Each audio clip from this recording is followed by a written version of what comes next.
जय श्री कृष्णा। प्रिय भक्तजनों, क्या कभी आपके जीवन में ऐसा समय आया है जब दिल कुछ और कहता है और कर्तव्य कुछ और, जब अपने ही लोग सामने खड़े हों और निर्णय लेना असंभव सा लगने लगे, जब हाथ कांप जाएं, मन डर जाए और समझ साथ छोड़ दे।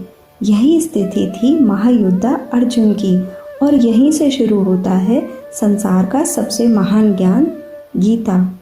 हजारों वर्ष पहले कुरुक्षेत्र के विशाल मैदान में दो सेनाएं आमने सामने खड़ी थी। शंख बज चुके थे, रथों के पहिए धूल उड़ा रहे थे, वातावरण में तनाव था।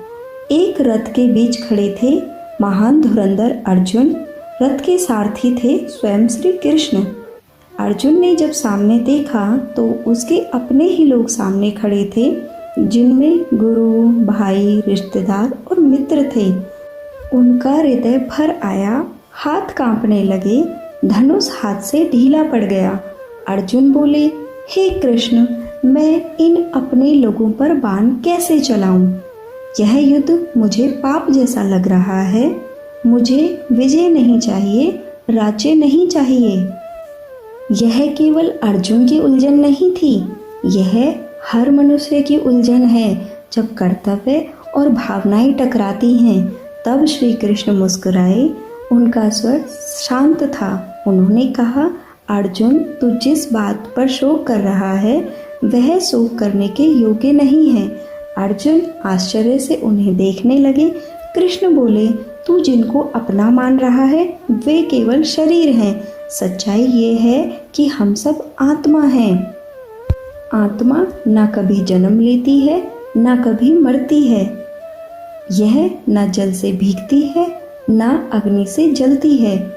यह शाश्वत है, अजर है, अमर है। जैसे मनुष्य पुराने कपड़े छोड़कर नए कपड़े पहनता है, वैसे ही आत्मा पुराने शरीर को छोड़कर नया शरीर धारण करती है।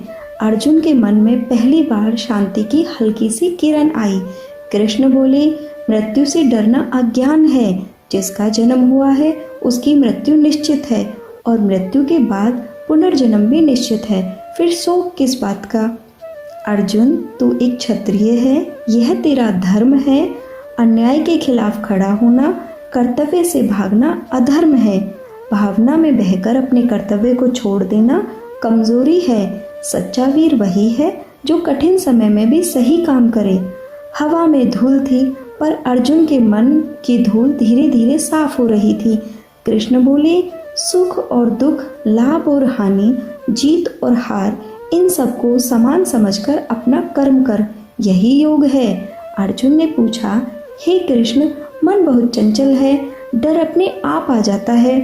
कृष्ण ने कहा, डर मन की कल्पना है, ज्ञान से यह डर मिट जाता है। तू अपने आप को शरीर समझता है इसलिए डरता है।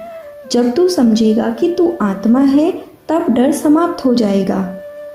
कृष्ण ने अर्जुन को गहराई से देखते हुए कहा, तू इस संसार में कुछ लेकर नहीं आया था और कुछ लेकर भी नहीं जाएगा। फिर यह मोह कैसा है? जो आज अपना है वह कल किसी और का होगा। अर्जुन की आंखें नम थी, पर मन शिथिल होने लगा था। कृष्ण बोले, ज्ञानी व्यक्ति न जीवित का शोक करता है न मृत का, क्योंकि वह सत्य को जानता है। अर्जुन, उठ, अपने कर्तव्य को पहचान। तू केवल एक निमित्त मात्र है।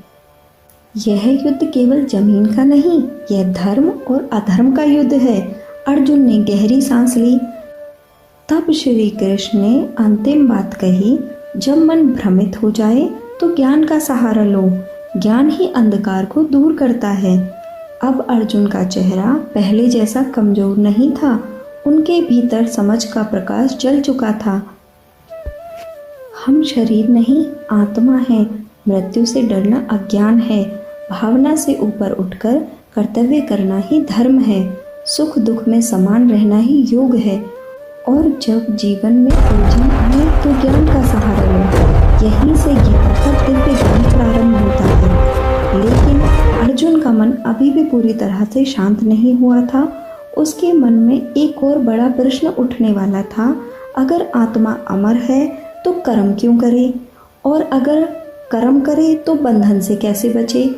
यही रहस्य श्री कृष्ण आगे खोलने वाले हैं गीता के अगले भाग में, कर्म योग का दिव्य ज्ञान। जय श्री कृष्ण प्रिय भक्तजन।